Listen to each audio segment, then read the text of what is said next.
yang kedua akan diisi oleh Nurse Yudi. Halo, selamat malam. Halo, selamat malam. Assalamualaikum warahmatullahi wabarakatuh, teman-teman. Baik, silakan Mas.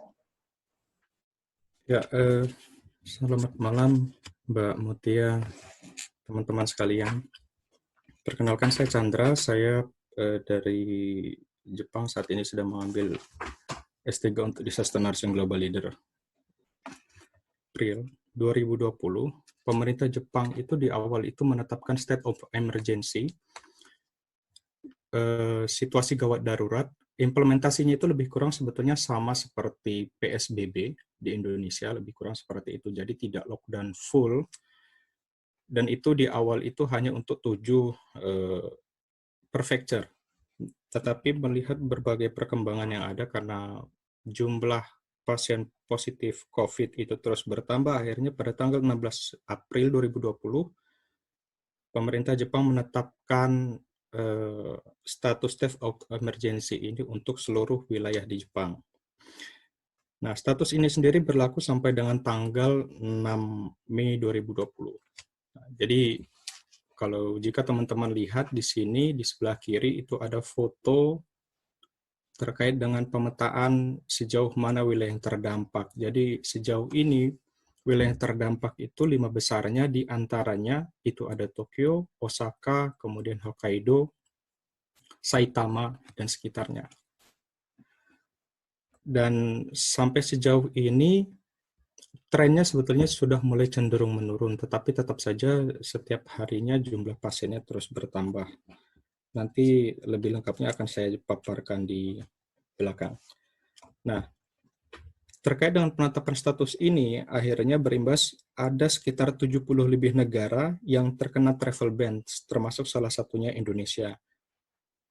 Jadi pesawat perjalanan yang dari dan menuju Indonesia itu sementara dihentikan, termasuk juga dengan pengajuan-pengajuan visa yang berlaku sebelum tanggal 27 Maret, itu pun dibatalkan seperti itu. Namun demikian, pada prinsipnya, sejauh ini yang ingin kembali ke Indonesia itu masih disilahkan selama memang masih ada penerbangan yang tersedia. Dan biasanya sampai sejauh ini penerbangan tersedia itu dari Garuda Indonesia. Jadi direct flight dari Jepang langsung ke Indonesia. Nah, beberapa pemaparan secara khusus yang ingin kami sampaikan pada kesempatan ini, yaitu yang pertama situasi kami sendiri di Jepang khususnya terkait dengan mahasiswa dan rekan-rekan sejawat perawat yang tergabung dalam program EPA.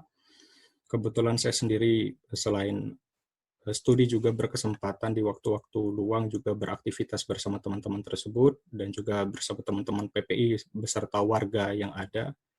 Jadi lebih kurang pun kami memiliki sedikit gambaran. Kemudian juga terkait dengan kajian yang sedang kami lakukan khususnya di bidang Satgas Satgas COVID-19 PPI Jepang, khususnya di bidang kami sendiri yaitu di bidang logistik. Sejauh ini kami melakukan kajian terkait kebutuhan APD sebetulnya, tetapi ada beberapa informasi terkait dengan pelayanan kesehatan yang sedang dilakukan di Jepang. Nanti pun setelah ini akan kami paparkan. Kemudian alur penanganan pasien COVID-19 di fasilitas pelayanan kesehatan di Jepang dan usulan kepada pemerintah. Ya, untuk mahasiswa sendiri atau pelajar sebetulnya ini terbagi menjadi 2 kelompok. Sejauh ini ada yang funded by scholarship, ada yang full funded, ada yang half funded. Kemudian ada juga yang self funded.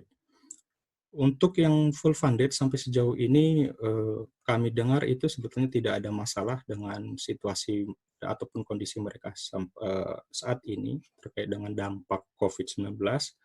Semua kegiatan saat ini memang working from home atau study from home, tetapi memang masih ada beberapa prefecture yang tidak terlalu memberlakukan secara ketat. Artinya untuk kegiatan belajar mengajar mulai dari TK sampai dengan perkuliahan itu memang diliburkan, maksudnya dilakukan secara online, tetapi untuk pekerjaan khususnya di bidang perkantoran dan pemerintahan itu masih tetap berjalan dengan memperhatikan social distancing tentunya.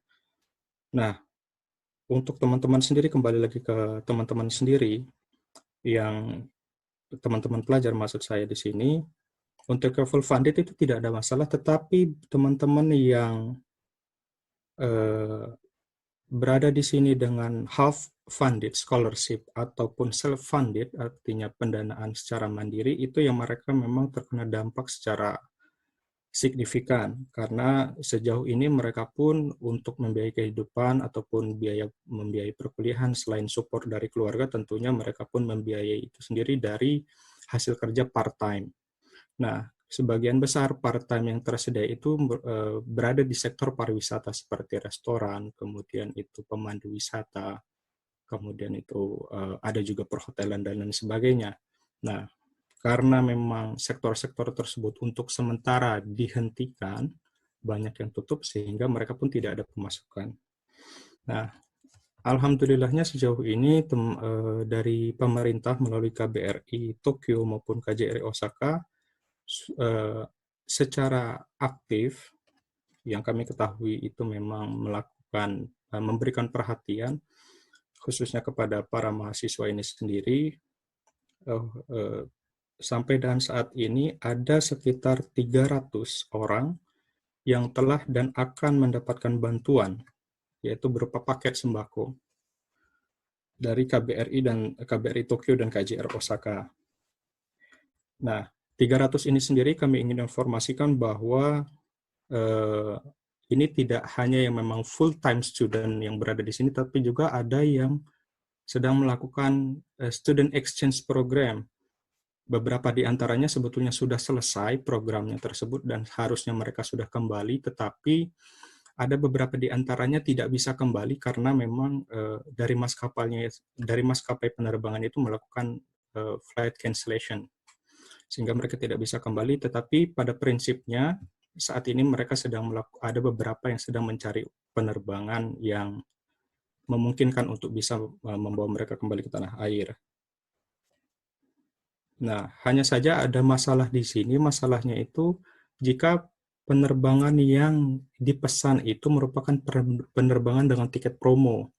Nah, ini jadi persoalan karena biasanya tiket promo itu meskipun dilakukan flight cancellation dari maskapainya sendiri melakukan, tapi mereka beralasan karena force majeure, jadi dana tersebut tidak bisa dikembalikan. Itu ada beberapa kasusnya, termasuk salah satu teman saya sendiri. Nah, selanjutnya terkait dengan situasi perawat-perawat kita, ini ada dua, ada yang bekerja sebagai nurses atau perawat sendiri, ataupun yang bekerja di rumah sakit, ataupun care worker, perawat lansia yang bekerja di nursing home. Sampai dan saat ini mereka masih bekerja seperti biasa, tapi tentu dengan penyesuaian khususnya terkait dengan tata laksana pemakaian APD dan sebagainya. Nah, ini alur penanganan pasien COVID-19. Nanti saya pun akan menceritakan situasi terkait dengan SDM dari teman-teman di pelayanan kesehatan itu sendiri. Bagi pasien-pasien yang memang bagi masyarakat yang memiliki gejala, kalau di Jepang alurnya itu ada dua. Jadi mereka bisa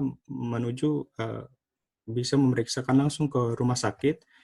Ini khususnya bagi mereka yang memang memiliki dokter langganan dalam tanda kutip, ataupun rumah sakit langganan. Jadi mereka memang sudah biasa ke situ. Tetapi jika memang mereka belum ada dokter khusus, mereka bisa memeriksakan di awal itu ke public health center yang tersedia kalau di sini itu di level desa, biasanya di level kelurahan. Nah, sebelum melakukan pemeriksaan, mereka diharuskan terlebih dahulu untuk menghubungi pihak fasilitas pelayanan kesehatan tersebut. Nah, selanjutnya saat mereka datang ke rumah sakit tersebut, di sini mereka akan diperiksa terlebih dahulu di tenda. Jadi di depan rumah sakit tersebut ada tenda yang disediakan untuk melakukan pemeriksaan. Pemeriksaannya di sini dilakukan dengan cara PCR semuanya. Jadi tidak lagi rapid test. Jadi diperiksa dengan PCR. Kemudian bagi mereka yang memiliki gejala ringan, itu disediakan beberapa pemerintah daerah, maksudnya prefektur di sini menyediakan fasilitas hotel. jika ingin melakukan karantina mandiri. Jadi memang di-encourage untuk melakukan karantina mandiri. Tetapi untuk yang level sedang ataupun level lanjut, mereka diharuskan untuk dirawat di rumah sakit. Nah, di rumah sakit ini sendiri, berdasarkan informasi yang kami dapatkan bahwa di setiap rumah sakit ini ada memang biasanya di setiap lantai itu ada ruang isolasi. Tetapi saat ini karena protokol COVID, protokol penanganan COVID, jadi khusus seperti misalnya di daerah Tokyo, itu 2 lantai itu memang dikhususkan untuk ruangan COVID, disebutnya seperti itu. Nah, jadi pasien itu langsung di situ. Maaf mengganggu Mas, waktunya 3 menit lagi Mas. Oke. Nah, untuk yang mereka pemeriksaan ke public health center, kalau misalnya memang statusnya itu penuh, maksudnya proses penanganannya itu atau slotnya itu penuh, mereka bisa langsung ke rumah sakit dengan rujukan dari public health center-nya, kemudian alurnya pun sama. Kalau misalnya dia severe, dia langsung ke rumah sakit juga, kemudian dia langsung dirawat, tetapi kalau dia mild, dia bisa kembali ke rumah melakukan karantina mandiri atau disediakan penginapan. Sekali lagi, kalau untuk penginapan hotel ini tergantung dengan kemampuan prefekturnya masing-masing. Nah, sebagai informasi bahwa seperti halnya di Indonesia, sebetulnya kondisi APD sendiri di Jepang pun sudah mulai menipis ya. Jadi stoknya itu sudah mulai menipis. Saat ini bahkan pemerintah Jepang pun itu mendapatkan bantuan dari pemerintah tetangga seperti negara-negara tetangga seperti Cina maupun Korea Selatan. Dan memang untuk penggunaan APD sendiri itu dibagi menjadi 2. Kalau di rumah sakit itu, kalau yang N95 itu khusus untuk di ruangan COVID, tetapi kalau untuk yang masker bedah biasa itu di ruangan non-COVID. Seperti itu. Nah, dan rumah sakit di sini pun melakukan penyesuaian. Melakukan penyesuaian artinya mereka melakukan rolling tergantung dengan kondisi tenaga kesehatan itu sendiri fit atau tidak, misalnya ibu hamil, atau mereka yang memang punya keluarga di rumah, sehingga itu tidak diprioritaskan untuk bekerja di ruangan COVID, tetapi yang mereka single, kemudian juga memang stamina-nya masih fit, mereka memang itu yang diprioritaskan, dan itu sifatnya rolling. Dan pemerintah juga menyediakan fasilitas hotel jika memang mereka tidak ingin kembali ke rumah, seperti itu. Nah, terkait dengan kondisi tersebut, mungkin itu saja yang dapat kami sampaikan. Kalau terkait dengan usulan pemerintah, mungkin ada beberapa hal sebetulnya kami sangat apresiasi terkait bantuan yang dilakukan oleh, ataupun perhatian dan support yang diberikan oleh pemerintah Indonesia di sini sendiri melalui KBRI Tokyo ataupun KJR Osaka. Tetapi karena ada beberapa yang mengusulkan sebetulnya, karena bantuan itu diberikan dalam bentuk sembako, sebetulnya saat ini yang lebih dibutuhkan itu adalah cash money